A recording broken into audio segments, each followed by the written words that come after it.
Avial band നോക്ക.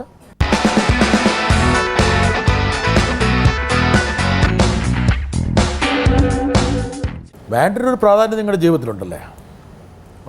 ഉണ്ട്. അത് അവിയലിൻ്റെ ആദ്യത്തെ ആൽബം തന്നെയാണ് ഇപ്പോഴും എൻ്റെ ഫേവറേറ്റ് ആൽബം. ഇപ്പോൾ ഞങ്ങൾ കഴിഞ്ഞ ദിവസം കൂടെ അതിനെപ്പറ്റി സംസാരിച്ചുള്ളത്. ഈ അവിയലിൻ്റെ ഷോ കാണാൻ വേണ്ടിയിട്ട് ഞങ്ങൾ ഒരുമിച്ച് മറൈൻ ഡ്രൈവിൽ എന്ന ഒരു ഷോ കാണുമ്പോഴേക്കും ഞങ്ങൾ നേരിട്ട് കാണാൻ അങ്ങനെയുള്ള അപൂർവം സമയങ്ങളിലായിരുന്നു. അപ്പോൾ സോൾട്ട് ആൻഡ് പെപ്പറിന്റെ പൂജയ്ക്ക് അവിയലിന്റെ പെർഫോമൻസ് ഉണ്ടായിരുന്നു.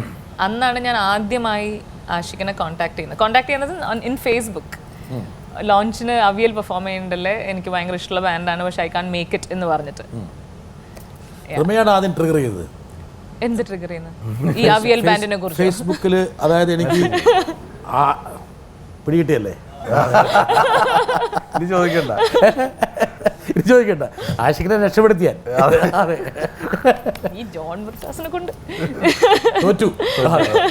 അത് ശരി, ഞാൻ ജയിപ്പിച്ചേരാന്നാൽ ജയിപ്പിക്കാം.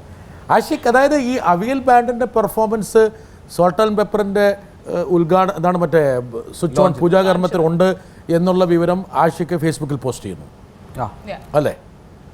പ്രത്യേകിച്ച് റിമയ്ക്ക് ഒരു മെസ്സേജും അയച്ചിട്ടുമില്ല. പക്ഷെ റിമ കൃത്യമായിട്ട് ആഷിഖിന് അതിനുള്ള എല്ലാ ആശംസകളും നേരുന്നു.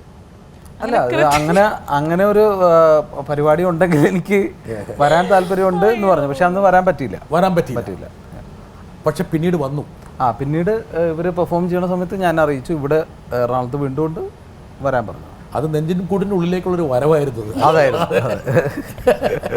ഒന്നൊന്നര വരവായി. ഞങ്ങൾ അറിഞ്ഞില്ലായിരുന്നു, പക്ഷെ അവിടെ പോലും അല്ലായിരുന്നു.